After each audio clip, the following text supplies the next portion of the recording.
Beneath our streets and inside our factories lies a hidden network of sewers, tunnels, and storage tanks.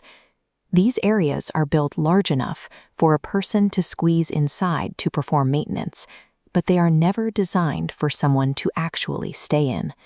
You pass by them every day. They are the underground utility vaults beneath city sidewalks, the massive agricultural silos holding tons of grain, and the towering metal vats in chemical plants.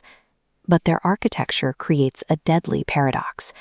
A narrow opening might make it difficult to climb inside, but it makes it nearly impossible to escape quickly if something goes wrong. Stepping through that narrow hatch unprepared is the biological equivalent of walking onto the surface of an alien planet without a spacesuit. The single greatest threat to a worker's life is the very air they breathe. In a sealed space, simple rust on the metal walls or decaying organic matter slowly eats up the available oxygen. At the same time, heavy toxic gases like hydrogen sulfide and carbon monoxide can seep in, pooling at the bottom and pushing whatever breathable air is left right out of the hatch. A solitary worker descends to do a routine inspection. Within seconds of breathing the dead air, their brain is starved of oxygen and they collapse to the floor. A coworker standing guard up top looks down and sees their partner motionless. Human instinct takes over immediately. Panic sets in, and the coworker climbs down the ladder to pull their friend out. Because the toxic gas is entirely invisible and often odorless, the rescuer hits the exact same pocket of dead air. They suffocate and collapse right next to the person they tried to save. Confined spaces weaponize our own evolutionary drive to protect one another. This psychological trap turns a single accident into what safety engineers call a cluster death, where multiple people die in rapid succession. Toxic gas claims the most lives, but it represents only the first of 8 distinct hazards facing workers who descend underground. Workers risk being suddenly engulfed by flowing solids, like an avalanche of grain in a silo or shifting mud in a trench. They also face severe mechanical threats from internal machinery, like giant mixing blades unexpectedly powering on. The environment itself is hostile.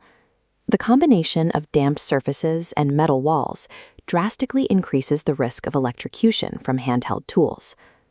Trapped heat pushes the human body to exhaustion, and the tight metal quarters amplify the roar of equipment to deafening levels.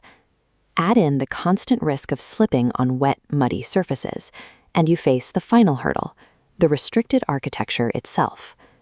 A broken ankle is a minor inconvenience above ground, but at the bottom of a narrow shaft, it becomes a logistical nightmare to extract the injured worker. Surviving this concentration of hazards requires overriding human intuition. You cannot trust your gut. You have to rely on a strict, engineered framework of safety protocols. In Vietnam, these protocols are codified in national technical regulations, specifically QCVN 34. This is a scientific blueprint designed explicitly to break the chain of a disaster before it starts. Rule 1 requires workers to use artificial senses. Before anyone crosses the threshold, they must drop calibrated gas monitors into the space to verify oxygen levels and scan for explosive gases. You can never trust your nose. This also means an absolute prohibition against using a lighter or open flame to see into the dark. In a confined space, a single spark can trigger a catastrophic methane explosion. Rule 2 establishes environmental dominance. Crews must use forced mechanical ventilation, blowing high volumes of fresh air inside to push toxic gases out. Simultaneously, they apply physical locks and tags to any connected machinery, completely paralyzing the equipment so it cannot turn on. Rule 3 is the administrative firewall. Entry requires a rigorous written permit system and the mandatory presence of an outside attendant, a guard who stands watch at the entrance the entire time. The attendant has one overriding, life-saving duty. They monitor the workers inside, control the lifeline, and absolutely never cross the threshold themselves. That rule intentionally breaks the cycle of the cluster death. If the attendant is strictly forbidden from going inside to help, how does an unconscious worker actually get saved? The answer is non-entry rescue. It is the ultimate safety maneuver, designed to retrieve a victim while keeping the rescuer firmly on the surface. Before a worker ever descends, a massive metal tripod and mechanical winch system is placed over the opening. A heavy-duty lifeline is clipped directly to the worker's full body harness. In an emergency, the outside attendant doesn't climb down.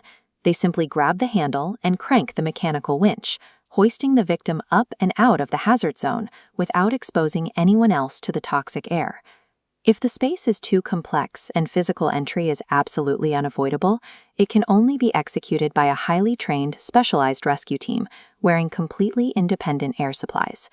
Confined spaces are deeply unforgiving environments. They do not tolerate human error, complacency, or acts of reckless bravery.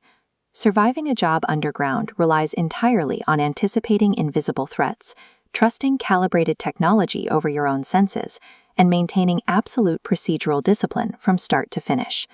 True safety requires the discipline to secure the tether before the descent ever begins, long before a crisis demands an act of reckless bravery.